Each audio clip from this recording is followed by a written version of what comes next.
It's evident in every aircraft in our history.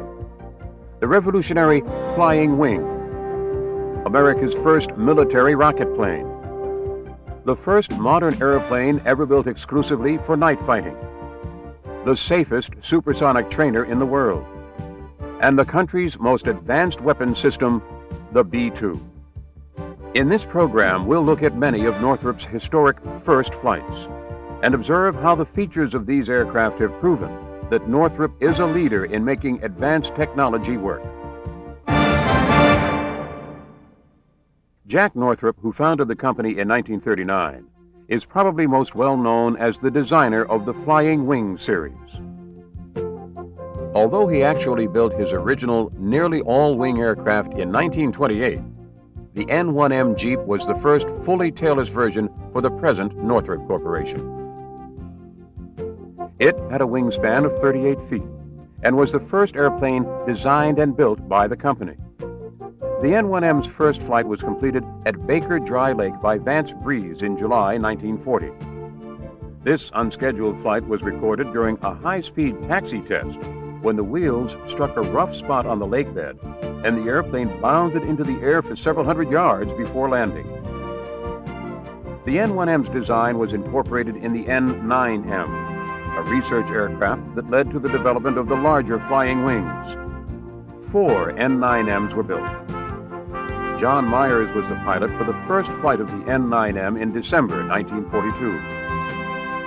Another early flying wing design, the MX-324 rocket wing, completed its first flight with pilot Harry Crosby at Muroc Dry Lake in July 1944. It was America's first rocket-powered aircraft and was designed to evaluate high-speed flight and rocket propulsion. Harry Crosby also completed the first flight of the JB-1, another experimental aircraft of that period. The XB-35 was the first flying wing bomber. It had a wingspan of 172 feet, 4 piston engines, and could reach 390 miles an hour. It was designed to carry a normal crew of 9, with additional space for 6 relief crew members on long-range missions. The XB-35's first flight was made from Hawthorne to Muroc in June 1946, with Max Stanley as pilot, Fred Brecher as co-pilot, and O.H. Douglas as flight engineer. These same crew members were at the controls for the maiden flight of the YB-49 in October 1947 from Hawthorne Field.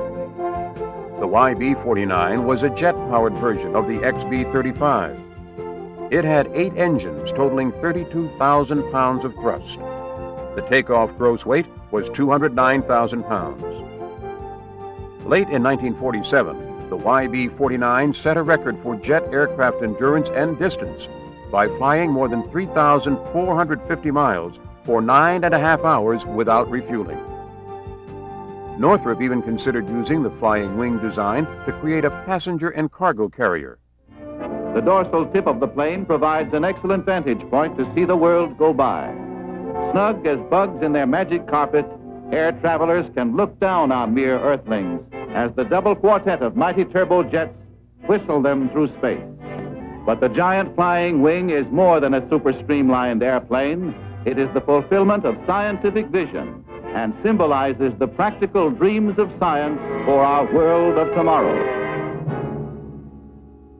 The flying wing passenger airplane never got beyond the concept phase, and amid a great deal of controversy, all Flying Wing Air Force contracts were canceled and the aircraft were ordered to be scrapped. However, the early flying wings were not the only aircraft being built by Northrop in the 1940s. The company's first production aircraft was the N3PB, a patrol bomber for the Norwegian Air Force operating as a unit of the British Royal Air Force outside of Norway. The first N3PB was flown in November 1940 at Lake Elsinore by Vance Breeze. Northrop's most significant contribution to the war effort was the P-61 Black Widow, the first modern airplane built exclusively for night fighting. Approximately 700 of these aircraft were produced during the war. The P-61 Black Widow is credited with helping to end night bombing by the enemy in Europe and the Pacific. Its maiden flight was in May 1942 with Vance Breeze at the controls. An outgrowth of the P-61 was the F-15 Reporter, a long-range photo reconnaissance aircraft first flown in July 1945 by L.A. Slim Perret. Even before the outbreak of World War II, the U.S. military was concerned about advances in German and Japanese fighters and sought a radical approach to fighter design. Northrop responded to this need with two XP-56 black bullet prototypes, the first all-magnesium, all-welded plane. The aircraft featured counter-rotating propellers and an air-cooled engine completely submerged in its fuselage. The first flight was made in September 1943 by John Myers. In a later flight, a nose wheel problem induced shimmy and a tire blowout during high-speed taxi runs. The resulting accident destroyed the aircraft. Test pilot John Myers escaped with serious injuries, but recovered to fly again. The second XP-56 completed its successful maiden flight in March 1944, with pilot Harry Crosby at the controls. However, a year and a half later, Crosby was killed in a crash of the first flight of the XP-79B Flying Ram, a twin-jet prototype interceptor. Following World War II and the phasing out of the flying wings, Northrop began developing cargo aircraft, flying research vehicles, and the successful all-weather interceptor known as the Scorpion. Northrop introduced the N-23 Pioneer, a tri-motored airplane designed to support commercial air freight and short-haul passenger operations. It was first flown in December 1946 by Chief Test Pilot Max Stanley. He was also the pilot for the maiden flight of the C-125 Raider in August 1949. The Raider was an assault, cargo, and rescue aircraft, an outgrowth of the civilian N-23 Pioneer. The F-89 Scorpion was America's first all-weather interceptor with a sophisticated radar detection system. The initial version in this series, the XP-89, completed its first flight in August 1948 with Fred Brecher in the cockpit. A later production version of this aircraft carried and fired the first nuclear defense rocket, the NB-1 Genie. More than 1,000 F-89 aircraft were delivered. The X-4 was a flying research vehicle built for NASA and the U.S. Air Force. It was designed to evaluate tailless, swept-wing configurations and was first flown by Chuck Tucker in December 1948. Two vehicles were built. In the late 50s and early 60s, we produced reliable, affordable aircraft that are still in service today, the T-38 trainers and the F-5 series. The T-38 Talon was the first supersonic two-place trainer for the U.S. Air Force. This aircraft established the world time-to-climb record early in its operational life and was first flown by Lou Nelson in April 1959. The T-38 Talon was a derivative of the N-156 studies. Lou Nelson also completed the maiden flight of the N-156F Freedom Fighter, which took place in July 1959. The YF-5A is a further refinement of the lightweight fighter concept that originated with the N-156. The YF-5A made its first flight in July 1963 with Hank Shoto at the controls. The F-5 is the world's most widely deployed U.S.-built tactical fighter. Although production of the F-5 ended in 1989, the aircraft will be operational well into the next century. At the same time Northrop was testing the F-5, the company was also investigating laminar flow performance and lifting body concepts. In April 1963, the laminar flow control research airplane, the X-21A, completed its first flight from Hawthorne to Edwards with Jack Wells as pilot. Another concept that was tested included the M2F2 and the HL-10 lifting bodies. These projects for NASA were designed to test a spacecraft's re-entry into the Earth's atmosphere. Pilot Bruce Peterson completed the maiden flight of the HL-10 in December 1966, an unpowered glide from a B-52. Projects in the early 70s included the A-9A, a prototype close air support fighter.